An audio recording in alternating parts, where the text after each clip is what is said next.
कोलकाता के RG Kar medical college और hospital में रेप मर्डर मामले में भारी विरोध के बीच पश्चिम बंगाल विधानसभा ने अपराजिता विधेयक पारित कर दिया है। इस मामले पर केंद्रीय मंत्री शिवराज सिंह चौहान ने कहा कि ममता दीदी में संवेदना नहीं है। वे आरजीकर मेडिकल कॉलेज में हुई विभत्स घटना से ध्यान भटकाने के लिए ये बिल लेकर के आई हैं।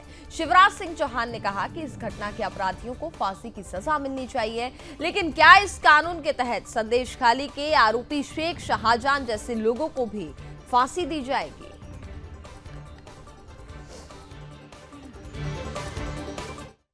संवेदनशीलता क्यों नहीं दिखाई? दीदी ने दबाव में और आरजी कर कॉलेज में जो बीभत्स घटना हुई है बेटी के साथ, उससे ध्यान भटकाने के लिए अब ये कानून लेकर आई है। दीदी पहले क्यों नहीं लाई? पहले संवेदनशीलता क्यों नहीं दिखाई?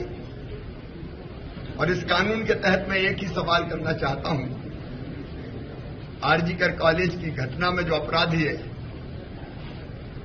उनको तो सजा मिले ही फांसी की, लेकिन क्या शेख शाहजहां जैसे लोग भी फांसी की सजा पाएंगे?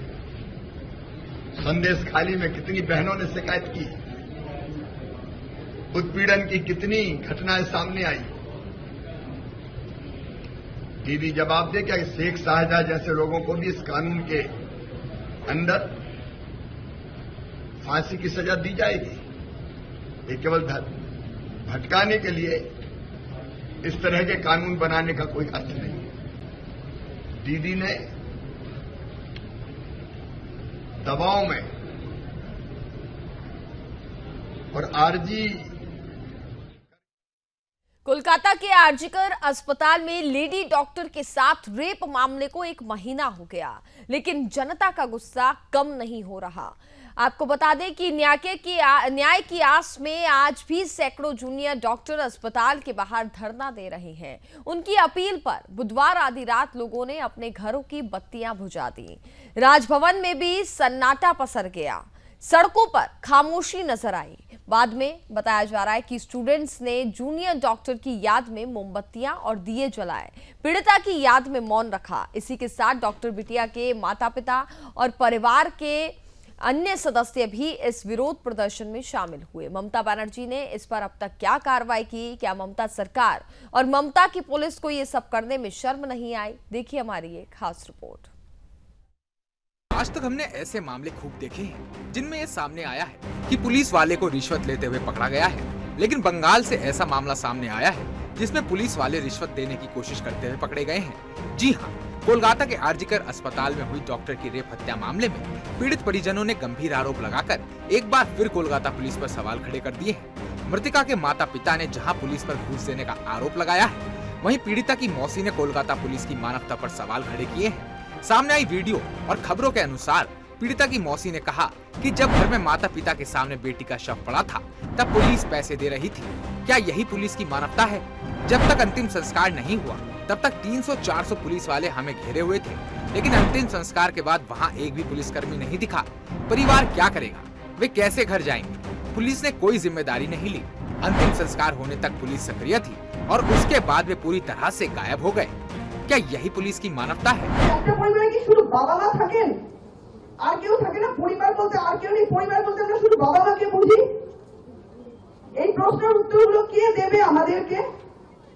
এই প্রশ্নের উত্তর চাই। আমাদের সঙ্গে চরম নিষ্ক্রিয়তা করা হয়েছে। চরম মানে পুলিশের যতক্ষণ পর্যন্ত না বডি দাহ হয়েছে ততক্ষণ পর্যন্ত 300-400 পুলিশ একেবারে ঘিরে রেখেছিল আমাদেরকে।